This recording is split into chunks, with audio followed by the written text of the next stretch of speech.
tumehesabiwa kuwa kama kondoo wa kuchinjwa. Lakini katika mambo hayo yote tumeshinda zaidi ya kushinda kwa yeye aliyetupenda.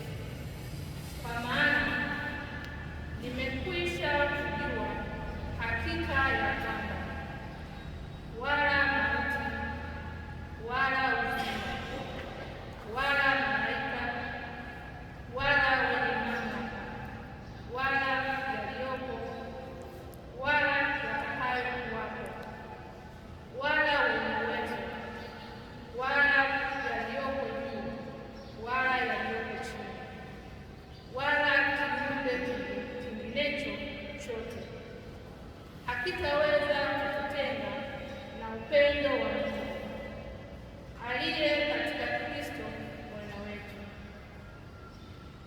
Neno la Bwana.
Somo la Injili takatifu ilivyoandikwa na Mathayo.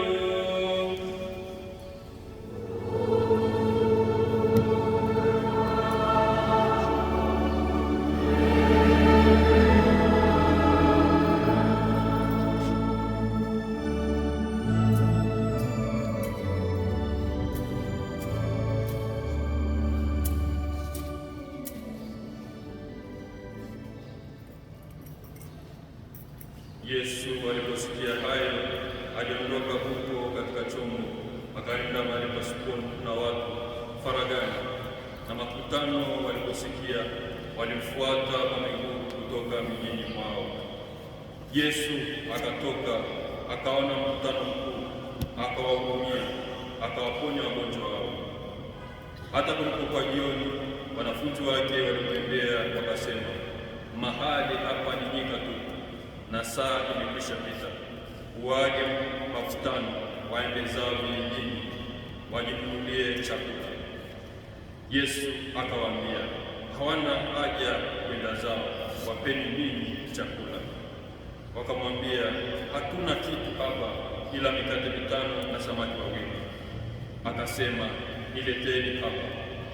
Akawaagiza makutano aketi katika majani, akaitoa ile mikate 5 na wale samaki 2, akatazama juu mbinguni, akabariki, akaimega ile mikate, akawapa wanafunzi, wanafunzi wakawapa makutano. Wakala wote wakashiba, wakaokota masazo ya vipande vya mikate, vikapu 12 vimejaa. Nao waliokula walikuwa wanaume wapata 5,000 bila wanawake na watoto. Neno la Bwana.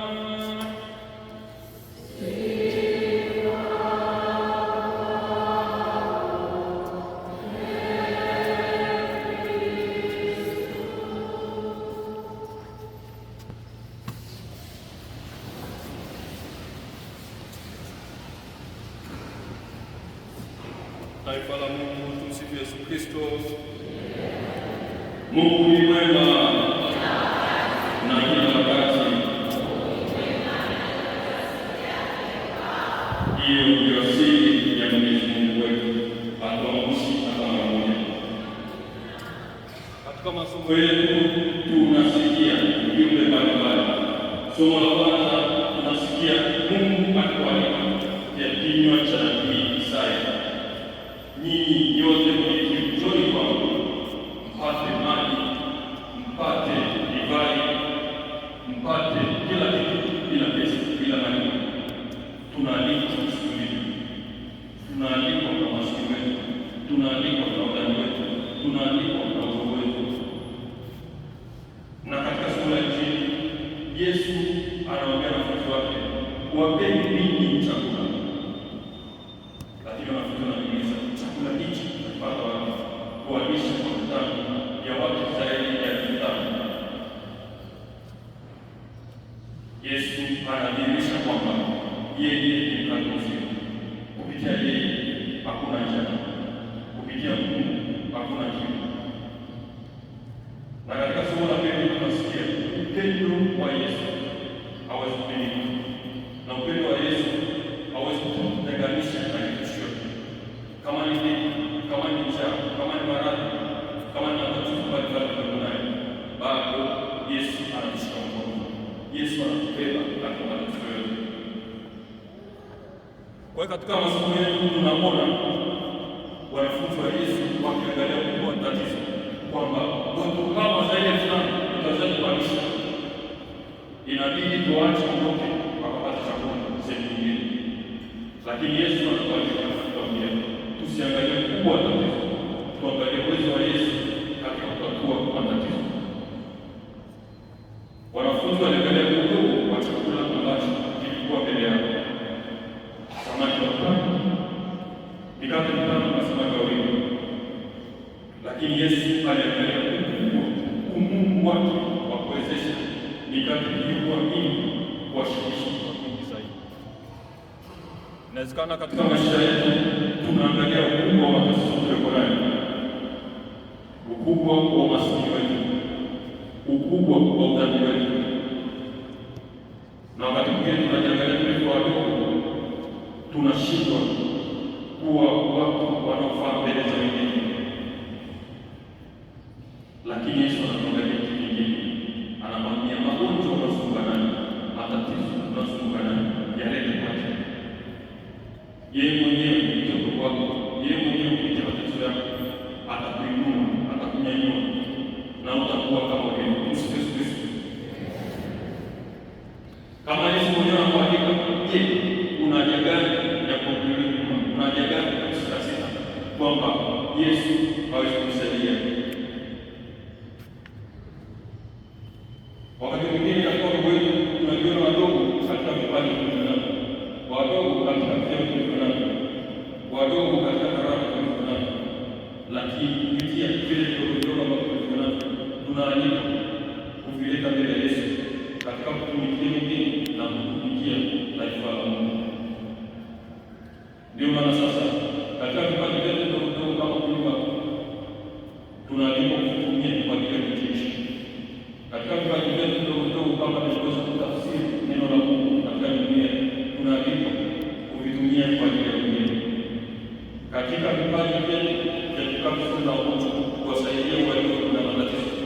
tunaalikwa kutumia na Yesu atatusaidia,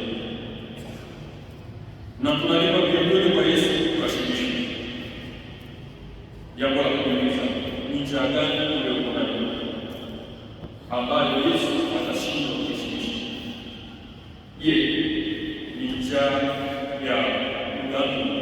Maana kuna dhambi, maana kuna njia atatafuta Yesu ili Yesu akutoe katika njia hiyo ya dhambi. Na je, tunatafuta Yesu? Tunatafuta Yesu wakati gani? Wakati mwingi tunatafuta Yesu ndio tuliokuwa na matatizo. Wakati tunapopata mambo mazuri tutakushirikisha, tutafuta Yesu maana tunataka. Kwa hiyo tutafuta Yesu, mwalimu atufundishe njia ya kwenda kwa Baba, atupe mawaidha mbalimbali ambayo yatusaidia kuweza kuishi maisha yetu hapa duniani na ustahimili hapa duniani na kuweza kufika mbinguni. Tumwite Yesu katika kila hali. Na Yesu sasa anatualika tuje kwake, tujiunge kwake. Wewe kama kijana unaalikwa na Yesu Kristo. Kama kijana unaalikwa na Yesu, uje kwake ulivyo. Vijana wakati mwingi tunajishangaza au tunasema mimi sina muda kwa wakati, sina muda kwa ajili ya sala kwa wakati, nitaka kutumikia Mungu nitakapokuwa mzee. Lakini wakati wa Mungu sio wakati wa binadamu. Huwezi kujua mipango ya Mwenyezi Mungu. Mbona nipangia kutumikia Mungu ukiwa mzee? Je, uzee huu unatoka kuona? Kwani jambo la kwanza kutumikia Mwenyezi Mungu jinsi ulivyo. Kama ni mtoto hata kutumikia Mwenyezi Mungu, anza kuishi mtakatifu katika hali yako uliyokuwa nayo. Bila hivyo utakuwa unapotea. Na nabii Isaya sasa anakualika kwa mwalimu wake akisema, twende kwa Mwenyezi Mungu tupate mahitaji yote bila kuwa na kitu ambacho tunataka kutoa. Ukienda kwa mganga, kitu cha kwanza atakwambia weka kitu kwa ajili ya mizimu. Atakwambia weka kitu kidogo kwa ajili ya mizimu iweze kusikiliza. Lakini Mwenyezi Mungu anakualika hivi. Mwenyezi Mungu hana masharti. Masharti mganga pia anakwambia baada ya kukupa dawa, wewe nenda moja kwa moja kwa matibabu na kuangalia tusiweze. Hasa unakuta wakati ule unapita kuna kule unaona kitu kizuri ambacho unapenda. Je, utaendelea mbele bila kuangalia Mungu? Katika kupita unakutana na mtu ambaye unajiona naye. Wewe mtu anakuita hivi mwezi usaliana. Je, utaendelea mbele kama kicha bila kujali kwamba kuna mtu anataka kuongea na wewe? Ni vigumu, lakini masharti ya Mungu hayako vile. Mwenyezi Mungu anapenda tufuate amri zake. Na Mwenyezi Mungu hakufuatilia kama sisi tunafuatilia. Anakupa uhuru wako uishi ili uweze kufika pale. Uhuru wako unatumiaje? Uhuru wako je, unatumia kwa ajili ya kufika mbinguni? Na katika kuwalisha watu mfano, Yesu anadhihirisha ni kwa jinsi gani atatulisha kwa kanisa takatifu kwa mkate mzima, mkate kufikisha kwa Baba. Je, tunashiriki katika kanisa takatifu? Na je, tunashiriki tukiwa kamilifu, tukiwa tumeungama dhambi zetu? Yesu anatulisha mkate huu, sio mkate tu kwa ajili ya mwili, ni mkate kwa ajili ya kuandaa zetu kufika kwa Baba. Ni sisi sasa kutumia nafasi hizo, kutumia mkate huo ambao unatumia kwa ajili ya safari yetu kwenda kwa Mwenyezi Mungu. Na pia kumekuja tunaambiwa kugawana au kushirikishana kujali wengine. Yule aliyekuwa mikate mitano na samaki wawili hakuwa na kwamba niongeza kualisha watu zaidi ya 5.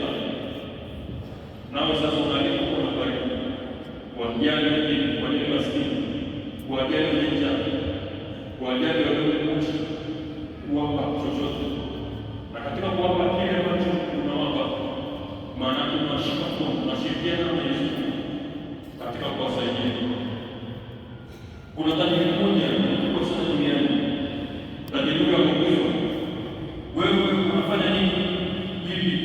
ulipata furaha katika maisha yako, au ikikubalisha upande wa maisha yako ukapata furaha ya kweli.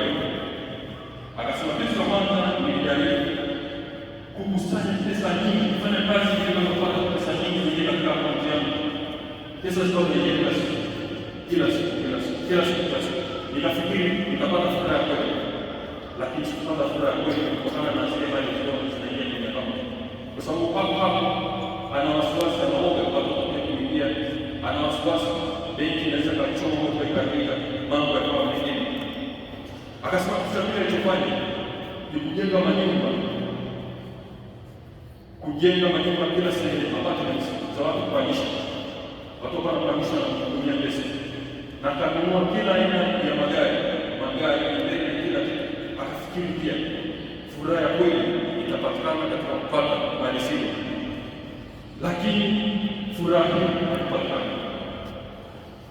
Kwa hiyo mbele zaidi akafikiria, rafiki yake akamshauri, akamwambia ushauri ni hichi.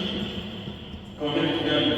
Akamwambia ushauri kwenda kutembelea kituo cha watoto yatima, ukawapa chochote, ukaomba kama utapata furaha kweli.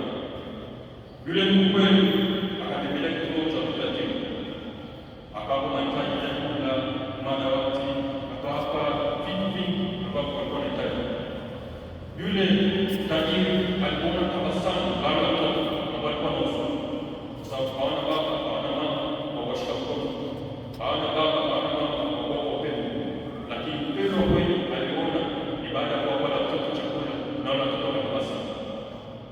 Kwa hiyo furaha ya kweli aliona. Je, furaha yako ya kweli iko katika maana gani? Ni katika kuwasaidia wengine au katika kukusanya kila aina ya mali unazoziona katika dunia hii? Wengine wanasema furaha ya kweli ni katika kunywa. Je, katika kunywa bado utapata furaha ya kweli? Maana ukinywa sana utakuwa mlevi na utabeba, ukinywa sana utakuwa mlevi na utakuwa na ugonjwa. Je, furaha kweli itapatikana bado? Wengine wanasema furaha kweli ni katika kutafuta mchepuko. Haijalishi mwanamke au mwanaume, unatafuta mchepuko. Je, mchepuko huo unasaidia kupata furaha kweli? Utapata furaha ya sasa hivi, lakini baadaye utakosa. Kwa Yesu anatualika kutafuta furaha ya kweli na kushirikishana yale tuliyonayo katika kusaidia wengine waliokuwa na matatizo, na wengine kwa ajili ya kuwashika mkono na kuwafikisha pale ambapo walikuwatoa hapa na kuwapeleka kule. Na pia Yesu anatuambia upendo wa kweli, upendo wake ni wa kweli, na upendo wake hauwezi kutetereshwa na kitu chochote. Basi ni mwaliko kwetu Jumapili hii kuangalia maisha yetu tunaishi katika kushirikishana, katika kuwa na upendo na katika kuishi ule upendo wa Kristo mwenyewe ambaye anatualika leo kuishi upendo huo. Na mwaliko mkubwa zaidi ni kwenda kwake na kupata chakula cha kutushibisha, kupata mahitaji yetu ya kila siku. Tumsifu Yesu Kristo. Basi tusimame na tukiri imani na sadiki kwa Mungu mmoja.